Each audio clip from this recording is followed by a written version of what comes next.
Вітання! Я Світлана, це Bihus.info, і сьогодні у блозі про безпеку, економічну безпеку. Мова піде про славнозвісне бюро економічної безнадійності, безкарності, безпеки. Так одразу і не скажеш, що цей орган про безпеку для українського бізнесу і для економіки, яку ці бізнеси тримають. Тема БЕП і економіки настільки важлива, наскільки і нудна. Тому у вас зараз цілком імовірно виникає питання, що за БЕП вообще? Або, як мінімум, на хіба мені слухати цю нудоту, я краще візьму коржика і включу мультики. Спецахін на виручку спішить, якщо біда дзвонить, чіп-чіп-чіп-чіп-ідейл. Якщо коротко, слухати цю нудоту треба, щоб в тебе був коржик, а може навіть чай не з кропиви, а з чаю. Історія з Бюро економічної безпеки, вона, по суті, не про законопроєкти чи якісь документи. Це можливість мати роботу, про впевненість в тому, що ваш роботодавець зможе платити вам зарплату і завтра, і наступного місяця. Це інвестиції і нові робочі місця. Це про чесну гру, про впевненість власників бізнесу, що правила гри для всіх одні, і вони прозорі та зрозумілі.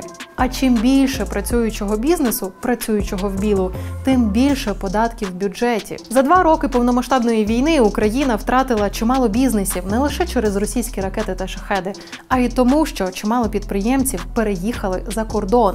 А ті підприємці, які залишилися, хоча теж могли вивезти техніку та людей кудись в Європу, і весь цей час працювали попри і всупереч обставинам, мають нарешті отримати впевненість в завтрашньому дні, умови для розвитку і знову ж таки чесні правила гри. Та перед тим, як ми почнемо цю історію, перевірте, чи підписані ви на наш канал. По-перше, так ви не пропустите цікаве, а по-друге, ми завжди сумуємо, коли бачимо, що більше половини людей дивиться без підписки. Додайте нам радості, тисніть на кнопку під відео. Занадто довгий вступ. Вибачте, але наявність зрозумілих, прозорих і загальних правил – це реально важливо. Так от, Бюро економічної безпеки, тобто БЕП, мало стати важливим елементом цих прозорих правил. Не поросло, тому в новинах ви останнім часом могли чути БЕП, реформа, законопроєкт Татарова, законопроєкт не Татарова, МВФ, G7, Малюська. Але це не дуже додає ясності, тому давайте просто і спочатку. БЕП – це правоохоронний орган, який мав би боротися з економічними злочинами та взаємодіяти з бізнесом, аналізувати його діяльність і в разі порушень викривати їх. Про необхідність його створення вперше заговорили ще 10 років тому. На те, щоб всі заговорили західні партнери, той самий МВФ. Дивіться, казали в МВФ, було б дуже непогано, якби всю роботу з бізнесом вели в одному місці, а не через одне місце. В сенсі, непогано було б позабирати економічні злочини у поліції, СБУ, податкової міліції, дільничих і двірників. І хай ними займаються в одному бюро. Причому бажано, щоб працівники цього бюро зналися на Excel і калькуляторі краще, ніж на... Як ця штука для вибивання дверей називається?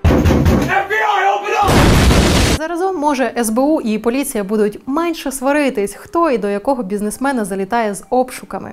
Принаймні, таким це бюро мало стати в планах того самого МВФ. Чому на його створенні наполягали саме західні партнери, ті самі посли Великої Сімки?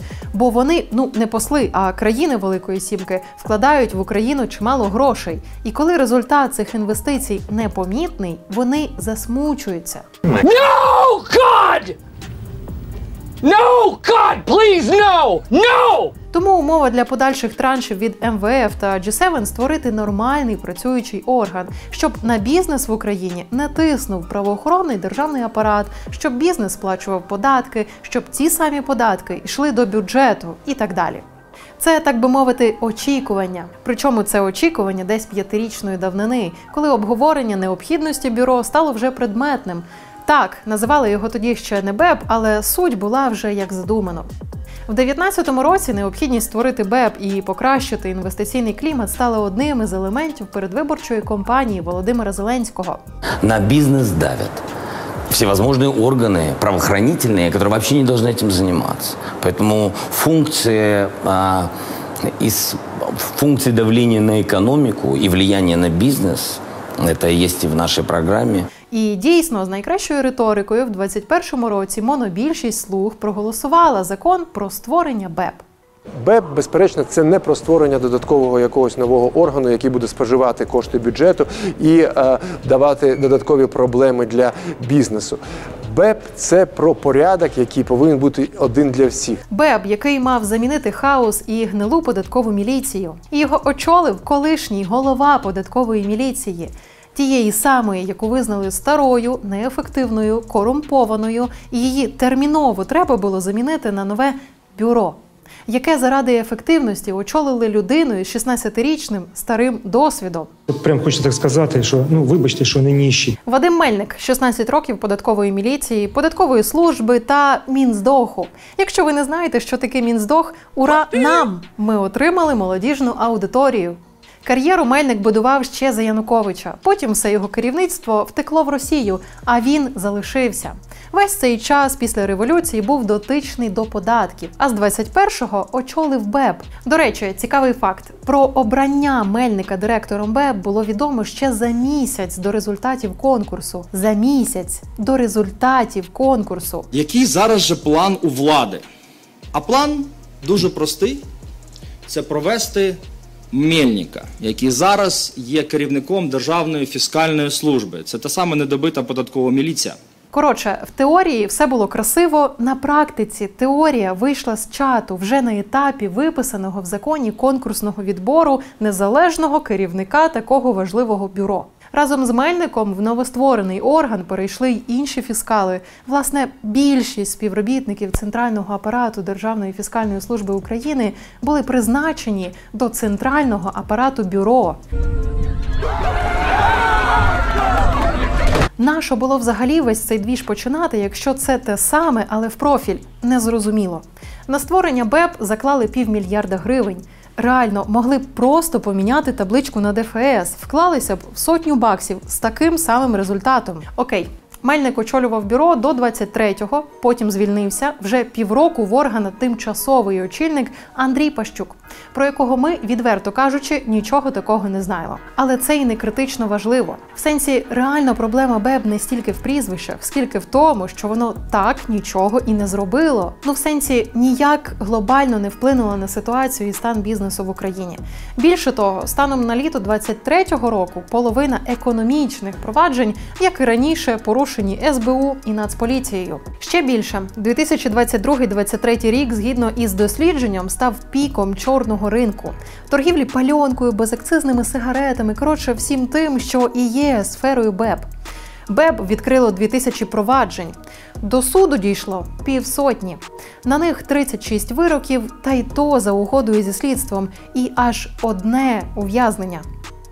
Абсолютно точно. Кількість ув'язнень – це не єдиний та й не головний критерій у сфері економічних злочинів. Але статистика. Розпочали 2000 проваджень, втрутились у 2000 бізнесів, але дорогою до суду 1950 або розсипалися, або розчинились. Явно більше личить податковій міліції, ніж новоствореному бюро, хай і з головою податкової міліції. Заради справедливості. Після звільнення на початку 23-го року Мельника результати бюро підтягнулись. Бюро звітує, що торік відкрили понад 2000 кримінальних проваджень і до суду потрапили вже 340. Але є нюанс, пов'язаний не так з кількістю проваджень, як з їхнім форматом. Діяти БЕП стало активніше, так, але в абсолютно старих традиціях. Таран роздушив Excel, так би мовити. Розслідування порушень цілком може і реальних, як і раніше, призводило до блокування діяльності всього бізнесу. Там, де достатньо було скопіювати під час обшуку дані, вилучалась техніка. Там, де можна було обійтись візитом білого комірця, завалювалося маски-шоу з автоматами. Арештувати товар чи активи і потім неквапливо вести розслідування рік, 2, 3. Привіт, податкова міліція. Це дещо множило на нуль всю початкову концепцію розумного і обережного розслідування фінансових злочинів заради покращення інвестиційного клімату і суттєво зменшувало кількість коржиків до твого чаю, шановний глядач. Так, з точки зору закону, факт обшуків у мережі ресторанів Fest Republic через ФОПів пояснити, мабуть, можна. З точки зору здорового глузду, екіпірованих штурмовиків на цьому обшуку вже ніяк. Старі методи, старий інвестклімат, такий трохи впрілий і смердить. Тому минулої весни, коли почалися переговори про черговий транш від МВФ, фонд попросив якось провітрить. В сенсі перезавантажити БЕБ наново. Транш дали, Мельник звільнився. На цьому перезавантаження зависло практично на рік. Чорт, вибачте за цю картинку, просто вона реально описує поточну ситуацію. Це влада вислуховує вимоги МВФ про реформування БЕБ. Але протягом 23-го року ані МВФ, ані посли Великої Сімки чомусь так і не забули про намір зробити з БЕБ щось путнє. А є таке відчуття, що владі не дуже хотілося прям справді реформувати доволі потужний і зручний ручний інструмент. Тож наприкінці січня Мін'юст вніс до Верховної Ради законопроєкт щодо удосконалення роботи БЕБ, навколо якого зараз і несеться весь кіпіш. Бо він не зовсім щось удосконалює, принаймні точно не те, що чекають від нього міжнародні партнери та і бізнес теж. Хоча б тому, що цей законопроєкт передбачає, що працівники бюро, оті переведені із старої фіскальної служби, так і залишаться працювати в бюро. Їхню атестацію відкладуть на через рік після закінчення війни. Конкурс на голову БЕБ, якого, нагадаю, вже рік як немає, Мін'юст пропонує провести через комісію з 3 представниками від Кабміну і 3 від міжнародників, тобто без вирішального голосу партнерів. Тут, звісно, можна поворчати щось типу «А чого це МВФ хоче домінувати на конкурсі на наш рідний БЕБчик?» Але на це є проста відповідь. Бо на попередньому конкурсі за місяць до конкурсу вибрали податківця часів Януковича. І 3 роки БЕБ вилетіли в трубу. І це все. Ну, в сенсі, там весь законопроєкт на пару сторінок. І всі вони кардинально не про те. Тобто ключове, що вбачали в перезавантаженні, обрати голову БЕБ на відкритому конкурсі з контролем міжнародників за прозорістю цього конкурсу, провести переатестацію персоналу БЕБ, щоб якось його комплексно оновити. They have one job, так би мовити. Але результатом став законопроєкт Кабміну, який стосується тільки цих 2 пунктів. І обидва їх викривив до неприйнятності. А далі розгорнулась історія традиційного марафону граблями. Серйозно, настільки типова, що це вже смішно. Від влади вимагають реформ. Влада робить паршивий документ. Це паршивий документ, каже бізнес. Та ні, норм, каже влада. Це паршивий документ, каже група аналітичних центрів. Та максимально крута реформа, каже міністр юстиції. Боже, ну зараз же знову отримаєте втик від донорів, каже громадськість. Серйозно, це не те, що треба. Кажуть посли Великої Сімки. Все нормально буде, каже влада. Та блін, знов 2 роки трешу, каже бізнес. Спокуха перед другим читанням починім, відповідає влада. А що таке БЕБ взагалі? Каже широка аудиторія, яка спостерігає за срачем в новинах. Та забудьте, вам того не треба, каже влада. Та йопт, в сенсі штрафне глибоке занепокоєння. Каже МВФ, якось воно буде. Каже влада і виносить законопроєкт про БЕБ на голосування, де за нього все одно не голосують, тому що монобільшість вже не та. Ці уявні діалоги дещо узагальнені, і в них немає багатьох речей, які звучать не в публічному просторі, але типовий паттерн вони передають непогано. Старанно і цілеспрямовано, попри всі застереження і зауваження, влада робить щось від початку не те. Дорогою збирає величезну кількість негативу, наприкінці шляху виявляє, що так, щось не те зробили, і виходить на нове коло. Навіщо? Для чого? Чорт його знає. Однак є хороша новина. Фейкової реформи БЕБ не сталося. Жодної, правди, не сталося. Це вже новина погана.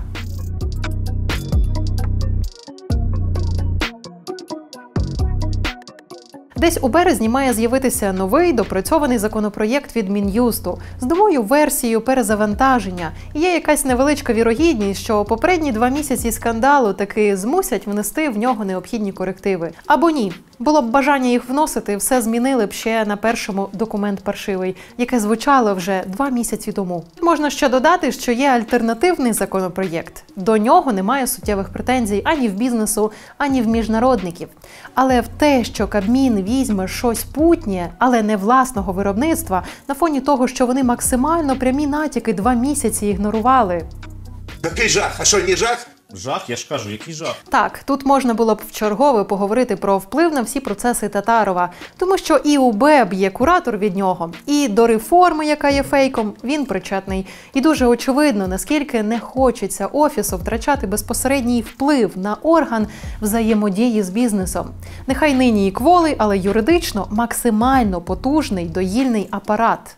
І все це так, але є більш важлива і глобальна проблема. Адже саме по собі навіть найкраще перезавантаження БЕБ принципово нічого не змінить. Ні, воно дуже важливе, на нього покладають багато сподівань, на нього прив'язана взаємодія з міжнародними партнерами і, фінансування бюджету. Але для створення інвестклімату цього, м'яко кажучи, замало. Новостворене бюро не працює, якщо в ньому старі ДФСники. Це вже виявили. На наступній сходинці виявиться, що новостворене бюро з новоатестованими співробітниками, діяльність яких базується на архаїчному кримінальному і кримінально-процесуальному кодексах, видає теж не найзахмарніший результат. Тому що самі норми дозволяють максимально суб'єктивний підхід. І коли в тебе є, умовно кажучи, простір для маневру, виносити техніку під час обшуків чи просто скопіювати дані на флешку, цінник на цей маневр з'явиться неминуче. Це масштабна тема для окремого дослідження і окремого відео. І давайте відверто, нам би ще добратись до цієї наступної сходинки. Тут просто законопроєкт про конкурс і атестацію народити не можуть. Але і зафіксувати, що цей шлях довший за один єдиний найкращий БЕБ, теж хотілося. На мінорній ноті закінчуємо, але така вже доля будь-якого відео про реформи. Зафіксували факап, висловили надію на краще. Боже, каже Денис. Ставте вподобайку цьому відео, залишайте коментарі і поширюйте його друзям. І, звісно, не забувайте підписуватися, щоб не пропускати нових відео. Побачимось!